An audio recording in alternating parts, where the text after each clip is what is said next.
Welcome SList English aspirants. Today's topic is She Stoops to Conquer, and it's the part of mock test 8. And it was a single topic module. That means the mock test was based on only a single topic, and it's not a full mock test. And so, in She Stoops to Conquer, the questions are set in such a way so that it covers from general to specific point of view. General to specific means the first questions that I am going to discuss today, the first 8 to 9 questions are on the life and activities of Goldsmith, on the background of the drama She Stoops to Conquer. So the first questions are basic in nature. These questions are not generally included in full mock test, but these are for giving you an overall understanding about the poet, about the dramatist, about the drama. So let's proceed to today's MCQs. Question number 1. Oliver Goldsmith was born in. The options are here. The right answer is Ireland. He was born in Ireland. He was a Irish playwright. Question number 2. The Vicar of Wakefield was written by Oliver Goldsmith, and it is, the options are drama, novel, poem, short story. Here the right answer is option B. The Vicar of Wakefield is the only novel written by Oliver Goldsmith. So this question is important to note. Now proceed to question number 3. The prologue of the play She Stoops to Conquer was written by. What is prologue? Prologue is prologue. You can say that prelude or preamble. অর্থাৎ বাংলায় বললে ভূমিকা বা একটা মুখবন্ধ writing, যেখানে কিনা overall background নিয়ে discuss করা হয়। তো এই যে Prolog, She Stoops to Conquer এর প্রলগটা কে লিখেছে? দ্য অপশনস সে তো আমরা দেখতেই পাচ্ছি, অলিভার গোল্ডস্মিথ রয়েছে, ডেভিড বার্নার রয়েছে, ডেভিড বেকহাম রয়েছে, ডেভিড গ্যারিক রয়েছে। এখানে রাইট আনসার হচ্ছে ডেভিড গ্যারিক। তিনিই কিন্তু She Stoops to Conquer এর প্রলগটা লেখেন। তো নেক্সট কোশ্চেন দেখি। তোমরা অবশ্যই কিন্তু আমাকে জানাবে যে এই 10টি কোশ্চেনের মধ্যে কতগুলো তোমাদের কারেক্ট হচ্ছে। 4 নম্বর question, which one of the following poems is not written by Goldsmith? এখানে একটা লিস্ট রয়েছে, এর মধ্যে যে কোনো একটা গোল্ডস্মিথের লেখা না। আমরা শেষের দিক থেকে বা প্রথম দিক থেকে শুরু করতে পারি। দ্য ট্রাভেলার, এটা গোল্ডস্মিথের লেখা পোয়েম।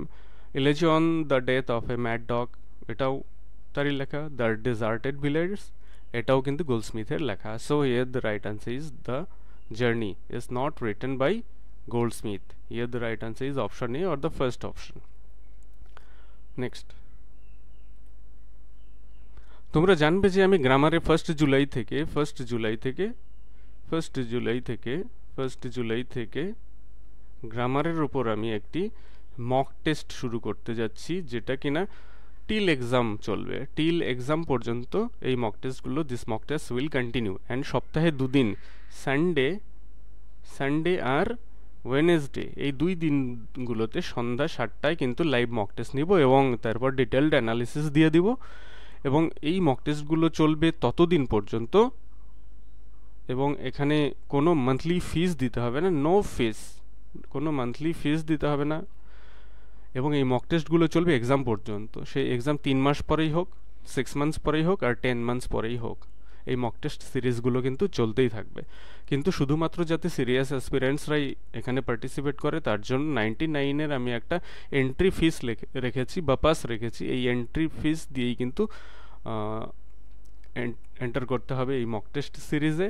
এবং যারা ইন্টারেস্টেড, আমি দেখো ডেসক্রিপশন বক্সে ওই গ্রুপের একটা লিঙ্ক দিয়ে দিয়েছি, হোয়াটসঅ্যাপ গ্রুপে, সেখানে জয়েন করে থাকতে পারো এবং আমি টাইমলি আপডেট দিয়ে দিব। তো 5 নম্বর কোশ্চেন দেখো, She Stoops to Conquer was published in, এটা তো আমরা জানি যে 1773-তে She Stoops to Conquerটা পাবলিশ হয়। নেক্সট কোশ্চেন চলো আমরা দেখি। The epilogue of She Stoops to Conquer হবে was actually written by. Epilogue আবার কি? প্রোলগ তো ভূমিকা, এপিলগ হচ্ছে কনক্লুশন, সিম্পলি দ্য কনক্লুশন, অর্থাৎ উপসংহার। The meaning of epilogue is conclusion but in detail. এখানে অপশনগুলো দেখে নাও, এই এপিলগটা কে লিখেছে। এপিলগটা কিন্তু মনে রাখবে যে প্রোলগ নয়, এপিলগটা দ্য প্লেরাইট হিমসেলফ অর্থাৎ অলিভার গোল্ডস্মিথ হিমসেলফ, তিনি নিজেই কিন্তু এপিলগটা লিখেছেন। তারপর চলো আমরা 7 নম্বর প্রশ্ন দেখি আজকের সিরিজে। এখানে হু রিসাইডস দ্য প্লেস প্রোলগ। আচ্ছা, রিসাইড করলো কে প্রোলগ, যেটা যেটা প্রিয়াম্বল বা প্রিলুড বা ভূমিকা যাই বলো, এটা কে রিসাইড করেছে? অপশনসগুলো রয়েছে এখানে। রাইট অ্যান্সার হচ্ছে মিস্টার উডওয়ার। মিস্টার উডওয়ার নামে একজন লিটারেরি ক্রিটিক, তিনি কিন্তু এই প্রোলগকে রিসাইড করেন। হি রিসাইটেড দ্য প্রোলগ।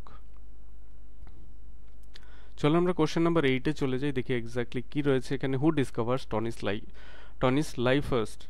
সো এখানেই দেখো আমরা কিন্তু আস্তে আস্তে টেক্সটের মধ্যে এন্টার করে গেলাম। We enter into the text, and the more we will proceed towards the end or towards the depth of the mock test, we will definitely be transported to the depth of the text also. So 8 number question jeta dekho, who discovers Tony's life first? The options are here. এখানে right answer হচ্ছে Hastings. Hastings কিন্তু এখানে right answer, কারণ হেস্টিংসই কিন্তু Tony's লাই প্রথম discover করে এবং Neville তাকে জানায়। আর হেস্টিংস কে ছিলেন? তিনি ছিলেন ফ্রেন্ড বলতে পারো,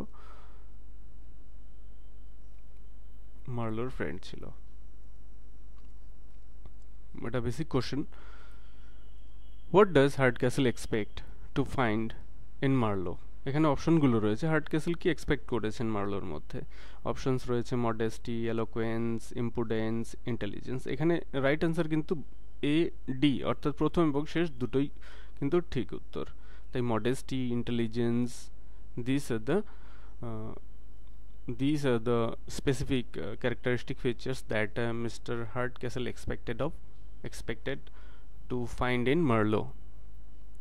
Next question দেখো, which of the following is not an example of Marlowe's vanity? এখানে অপশনসগুলো রয়েছে his worry about education, his worry about clothes, his worry about social standing, his worry about women's beauty.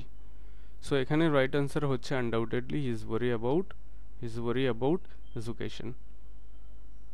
His worry about education, এখানে option 1 right answer. তো এগুলো কোশ্চেন্সগুলো ছিল mainly basic টাইপের। So after first 10 questions, the questions that has been said, this basically thematic and requires in-depth study of the text. So thank you for watching the video. Hope you will like it, and if you like it, don't forget to give a thumb.